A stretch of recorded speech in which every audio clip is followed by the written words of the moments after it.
자, 그 다음에 요즘 아주 핫한 것을 제가 한번 가지고 왔습니다. 여기가 호르무즈다, 그죠? 여기가 홍해입니다.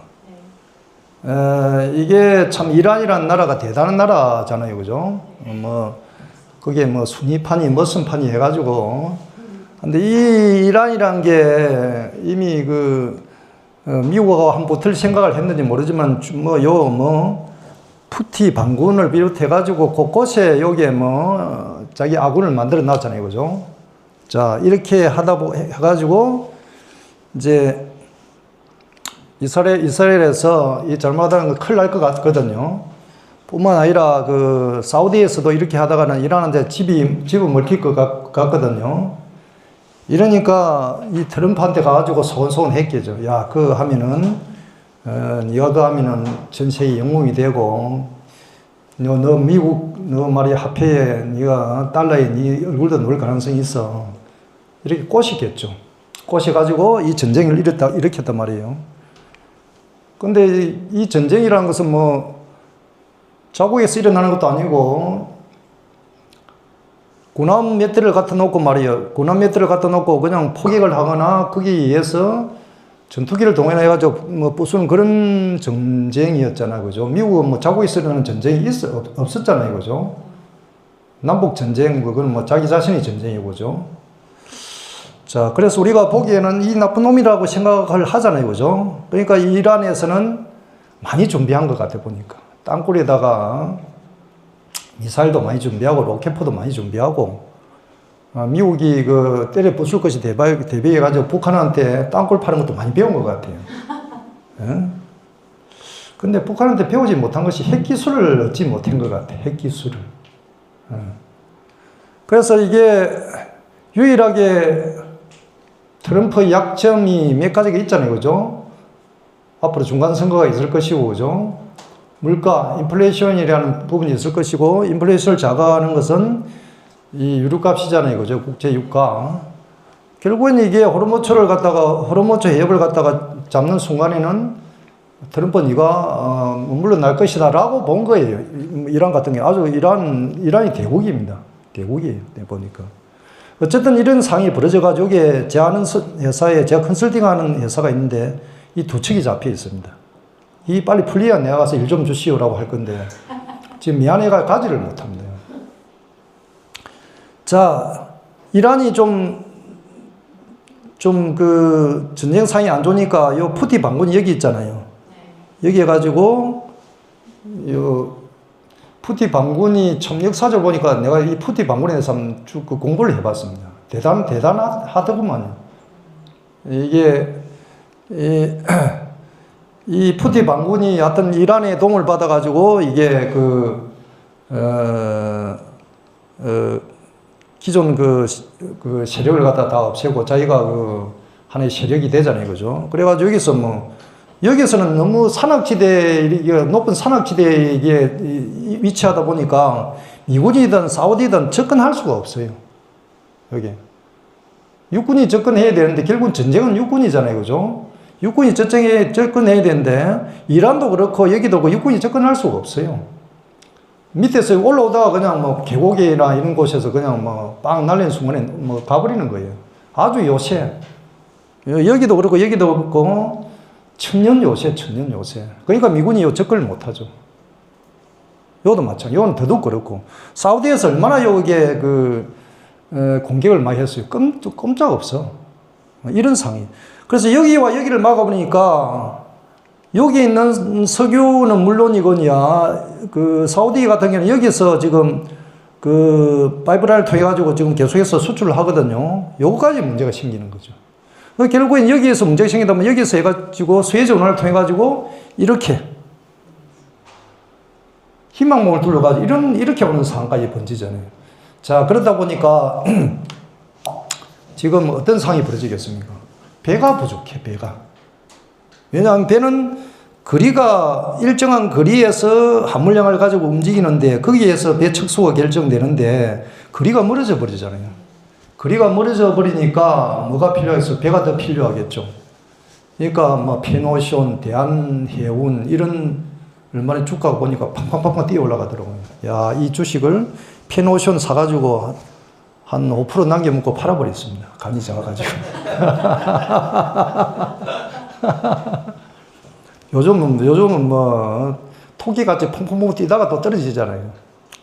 어쨌든 이런 상황입니다. 이게, 이런 것들이 뭐냐면은 스웨즈 운하라 또는 파나마 운하 같은 경우에는 이 본래 백길이 없었어요. 자국에서 건설을 해가지고 이것을 만들었기 때문에 당연히 통과료를 받아야 되고. 근데 여기하고 여기는 뭐야? 자연으로 만들어진 해협이거든요. 자, 이렇게 되면은 이 트럼프라는 영감이 간에, 또라이인지 뭔지 모르지만 트럼프라는 영감이 간에, 내가 너 부순다고 고생했기 때문에 미안하다. 너 통행료 받아라. 지금 이런 상황이 벌어지잖아요. 그러니까 예멘에서는 어떻게, 오만에서는 어떻게 하냐면은 우리는 안 된다. 무슨 소리 하느냐. 이렇게 하잖아요. 오만이 보니까 아주 대국적인 기질이 있대. 대단해요. 무슨 소리 하냐. 그렇게 되면은 싱가포르나 그러면은 뭐 영국과 프랑스에 있는 도바 해협이나 뭐 우리나라 대한 해협이 다 받아야 되겠네. 이렇게 놓잖아요. 그렇게 놓으면은 국제해양법에 보면은 무해통항권이 깨지게 됩니다. 무해통항권이. 이 국제법 자체가 깨지는 거죠. 트럼프는 그런 개념을 알고 있음에도 불구하고 이제 그렇게 하니까 참, 왜 또 그렇게 하느냐? 뭐 사박사박 했겠죠. 너하고 우리하고 나눠 묻자라고 했겠죠. 미안하다. 이 전쟁 우리가 이제 그만 멈추자. 그러면서 논 경우가 이런데 아마 이렇게 되면은 요 안에 있는 쿠웨이트라든가 카타르 이런 쪽이 아랍에미리트, 사우디 가만히 있겠어요? 아마 쉽지 않을 것 같아요, 보니까. 어쨌든 그렇게 보입니다. 자, 그래서 이 호르무즈 해협에서 이 전 세계 수송량의 한 20% 이상을 수송하고 있습니다. 특히 우리나라 같은 경우는 80%, 80% 차지하잖아요. 이 참 골치 아픈 상황입니다. 그 다음에 이미 이렇게 많이 두들겨 패버렸잖아요. 정유시설을.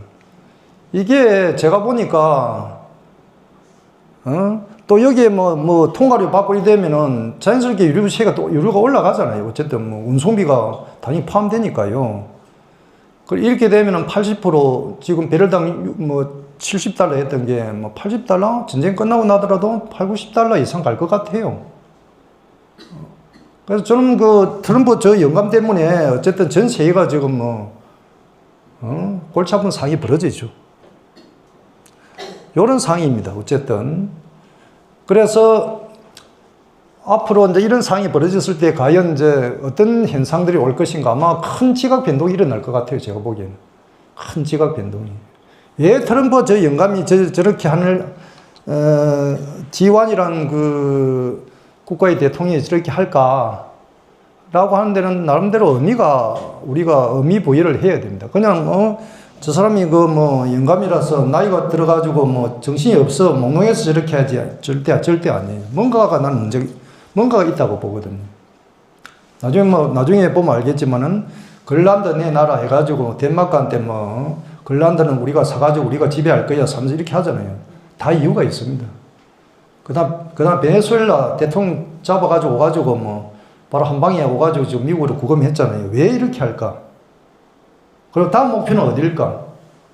쿠바인지 북한인지 모르지만은 어쨌든 뭔가가 충분한 이유가 있습니다. 그거는 뭐냐면 우리가 모르지만은 미국에 있는 트럼프의 조직에서 뭔가가 큰 그림을 그리고 있다라고 저는 생각을 하고 있습니다. 이게 기축달러가 붕괴돼서 이렇게 될 것인지 아니면은 이참에 영감 집어넣어가지고 이렇게 미국을 다시 한번 재건하자 하는 것인지 모르지만은 분명히 뭔가가 있을 것 같아요.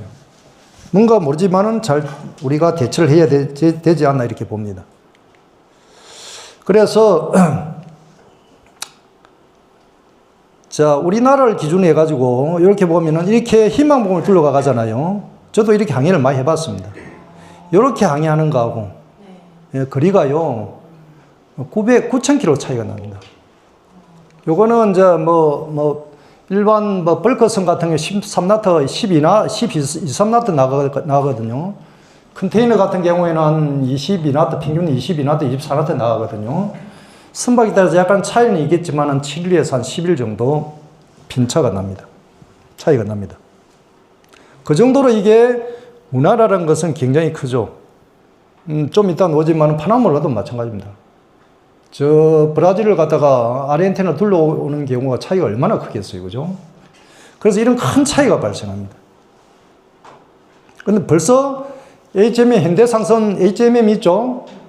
로텔담 가는 경우는 이쪽으로 홍해에서 뭐 자꾸 쏘고 하니까 신경이 나가지고 이쪽으로 바로 둘러서 갑니다. 지금 컨테이너 서비스 같은 경우는 그거 뭐 한물뿐만 아니라 그 배값이 어마어마하잖아요. 그죠? 25,000개 싣고 다니는데 한 방 맞아 보세요. 뭐. 그렇게 되다 보니까 운임이 더 뛰고 운임이 뛰다 보니까 거리가 이렇게 되다 보니까 배는 더 필요하게 되는 거죠. 그래서 아까 이야기했듯이 우리나라 해운주들이 자꾸 올라갑니다. 예. 한번 축 떨어지면 한번 사보세요. 요게 이제 파나마 운하잖아요. 그죠? 파나마 운하의 중요성이 얼마나, 보세요. 이렇게 항해합니다. 이 파나마 운하가 새로 이제 넓혔어요. 넓혔어. 그래서 그걸 뉴 파나마 컨넬이라 합니다. 뉴 파나마 컨넬. 그래서 이 파나마 운하가 있음으로써 이 확장을 함으로써 굉장히 효과가 굉장히 큽니다. 이걸 해가지고 연구 논문들이 꽤 많이 났습니다. 나오고 있습니다. 그래서 파나마 운하를 통과할 수 있는 최대 선박의 크기를 뭐한다? 파나막스랍니다. 수에즈 운하를 통과할 수 있는 크기의 선박을 수에즈 맥스라고 이렇게 이야기하죠. 그래서 여기에 과거에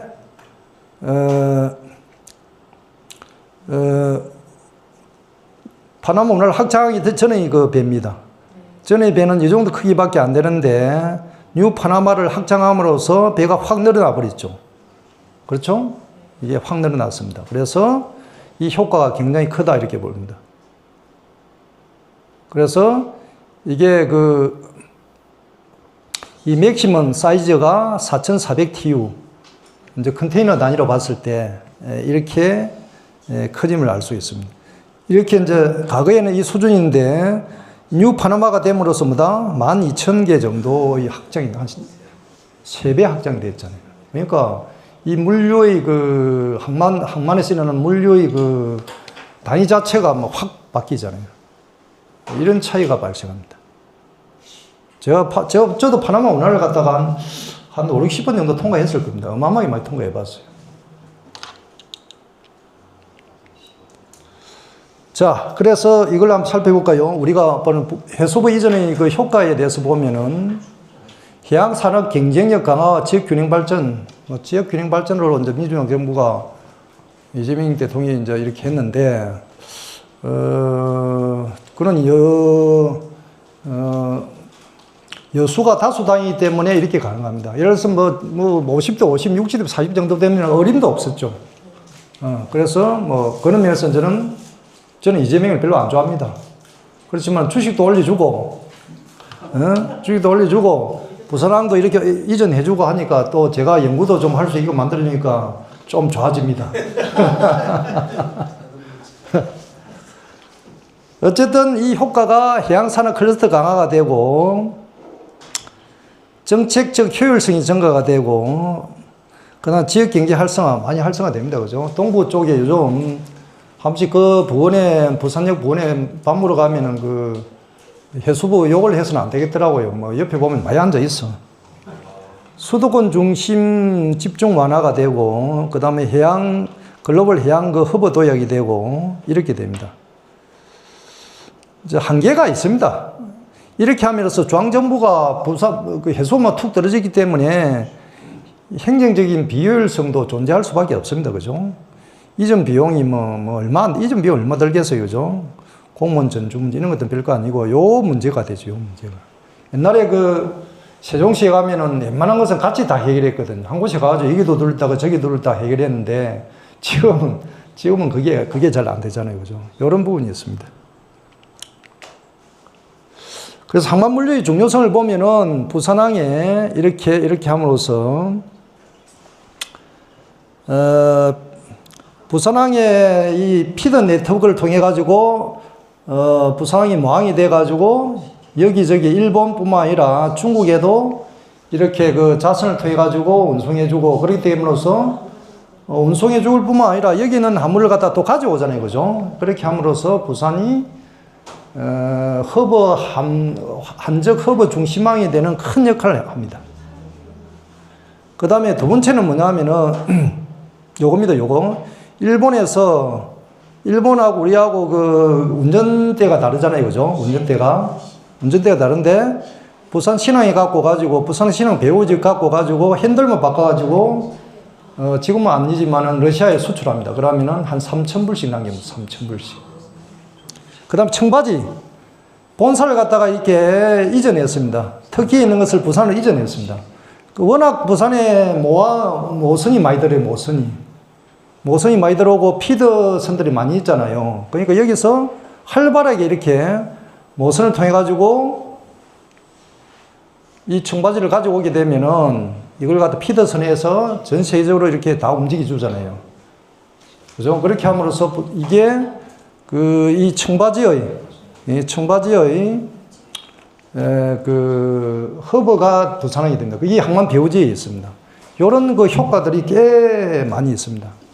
뿐만 아니라 그 한적 그 컨테이너 있잖아요. 부산항에 피드선이나 뭐 또는 모선이 쭉 내렸다가 몇 시간 있다가 다른 또 모선이 싣고 가잖아요. 그죠? 또는 뭐 자선이 싣고 가잖아요. 그러면은 한 개 잠깐 내렸다가 몇 시간 있다가 또 이렇게 실어주는 그것이 한 5만원 정도, 5만원. 한 개당 5만원. 많죠? 왜냐하면 그 뭐 내리고 올리는 그 비용뿐만 아니라 잠깐 보관하는 비용, 이런 것들이 이제 그 작용한다는 뜻이죠. 도에 한 3,000TU 정도 됐는데, 2005년에는 10,000TU가 되고, 2021년도에는 24,000TU가 됩니다. 24,000TU, 25,000TU 가까이 되는데, TU라는 것은 20풋 이큐밸런트 유니트입니다. 이 컨테이너 하나 길이가 20푸트라는 뜻이거든요. 20푸트가 뭐냐, 1푸트가 0.3m 정도 되는데, 20푸트면은 6m 정도 되거든요. 6m요.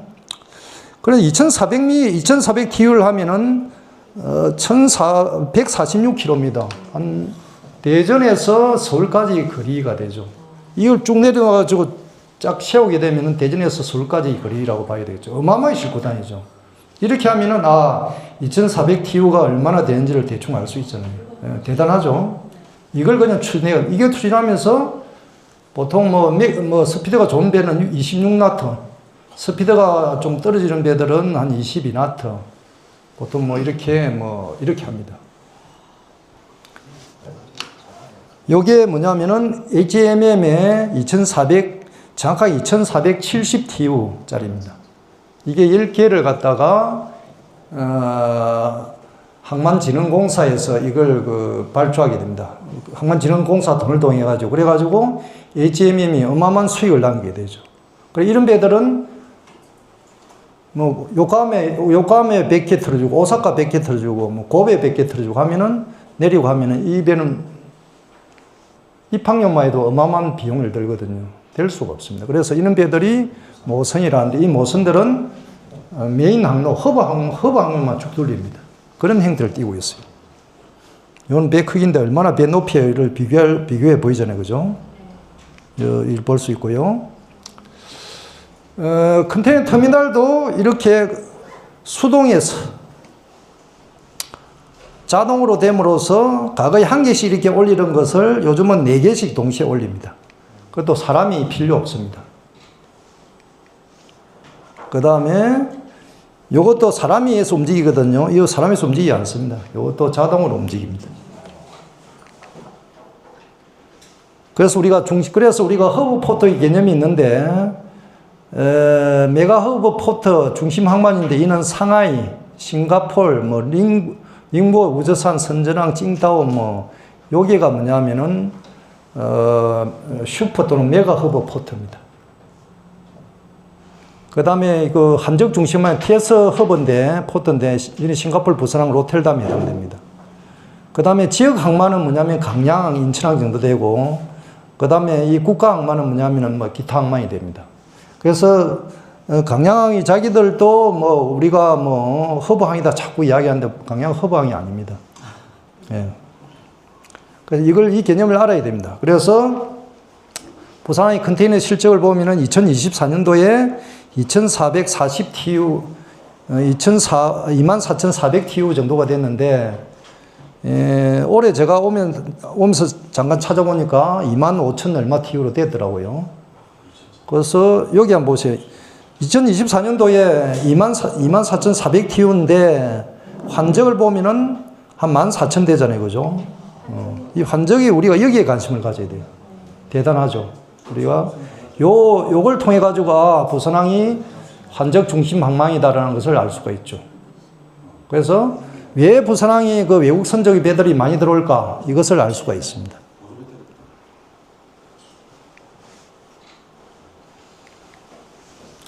그래서 요 그림은 이렇게 됩니다. 제가 배 탈 때는요, 고베항, 오사카항, 부산항, 기룽항 이렇게 갔습니다. 제가 마지막에 컨테이너를 탔거든요. 시애틀에서 오가지고 요코하마, 고베, 오사카 쭉 돌다가 부산항, 기룽 이렇게 되었습니다. 근데 그렇게 그 당시에는 배가 한 3,000TU였거든요. 3,000TU. 3,000TU짜리는 가능합니다. 제가 배 탈 때 그 배가 가장 큰 배였어요. 컨테이너 중에서. 근데 지금은 어떻게 되냐면은 여기 있는 물량, 여기 있는 물량, 여기 있는 물량을 다 합쳐가지고 여기서 핸들링을 다 해버립니다. 그럼 부산항에서는 여기에 다 합쳐가지고 250만 TU를 핸들링 하겠죠. 그럼 나머지 자선들이 어떻게 해서? 자선들이 여기도 이렇게 보내겠죠. 이런 역할을 합니다. 그래서 부산항이 그래서 뭐냐면은, 허브 함적 항만 이렇게 보는 거죠. 자, 이렇게 됨으로써 어떻게 되냐? 고베, 오사카, 기룽항들은 뭐냐면은 화물량이 확 줄어들겠죠.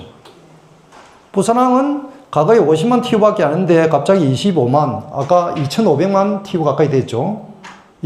작년 12월 때 보니까 2,540만 TU더라고요. 이렇게 늘어나게 되겠죠.